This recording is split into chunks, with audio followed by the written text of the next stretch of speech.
संक्रमित लाशें बस 200 या 300 के आसपास होगी। सीओ साहब आए थे और ऊपर से देख कर चले गए। क्या बोले? बोले कि सफाई के लिए 500 रुपये देंगे, इसके बाद चले गए। नमस्कार, मैं रवीश कुमार।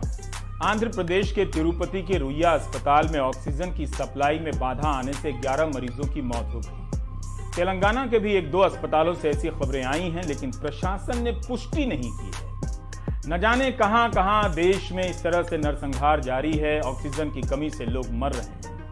आमतौर पर नरसंहार की खबरें बिना पुष्टि के बाहर आ जाती हैं, मगर ऑक्सीजन की कमी से मरने वालों को प्रशासन की पुष्टि का इंतजार करना पड़ता है। रुइया अस्पताल की तस्वीरें इतनी भयावह हैं कि हम नहीं दिखा रहे हैं। उधर बिहार के बक्सर और यूपी के गाजीपुर जिले के गहमर के पास गंगा में कई लाशें बहती हुई मिली हैं।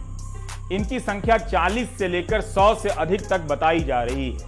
ये सिर्फ कहीं से बहती चली आ रही लाशें नहीं हैं, बल्कि एक आंकड़ा भी है जो मुमकिन है सरकारी रिकॉर्ड से गायब हो, जिसे मुमकिन है ऑक्सीजन ना मिला हो, हॉस्पिटल ना मिला हो, वेंटिलेटर ना मिला हो।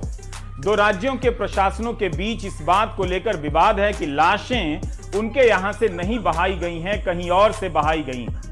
इसलिए कहता हूं कि आज के भारत में आंकड़े शमशान में मिलते हैं, सरकार के पास नहीं मिलते हैं। क्या पता कोई आर्थिक तंगी की वजह से अंतिम संस्कार ना कर सका हो।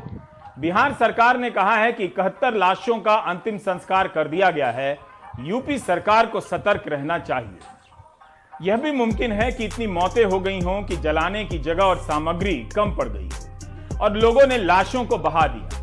यूपी की सीमा से सटे बिहार के सारण जिले के मांझी प्रखंड में दोनों राज्यों को जोड़ने वाला एक पुल है, जिसका नाम है जयप्रभा सेतु।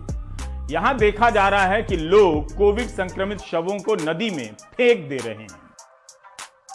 आए दिन एम्बुलेंस से यहां शवों को लाया जाता है और फेंक दिया जाता है। स्थानीय लोगों ने कहा कि दोनों राज्यों की तरफ से लोग ऐसा कर रहे हैं। पुल के नीचे लाशों को फेंक कर भाग जाते हैं। 1918 के स्पेनिश फ्लू के समय भारत में यही हुआ था।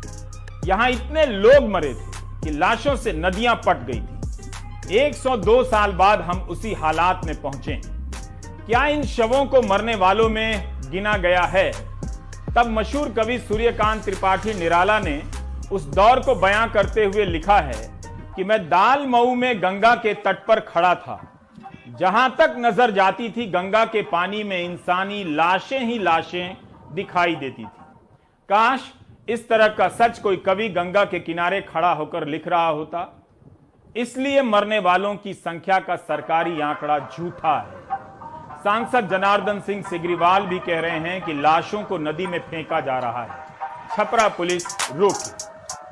इसकी जानकारी प्रशासन को पहले दे दी गई थी कि यहाँ पर लकड़ी के अभाव में यहाँ पर जो है जल प्रवाह किया जा रहा है, जिसमें गहमर, करहिया, खुदरा, बिहार के सीमावर्ती इलाके, पचौरी, सायर, ये लगभग 12-13 गांव के जल प्रवाह यहाँ पर हुए। अभी तो दुर्गंध आ रही है।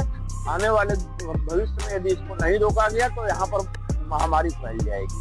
कैसा समय जो जिंदा है वो झूठ बोल रहा है और लाशें कभी शमशान में तो कभी गंगा में बहती हुई सच बोल जा रही हैं।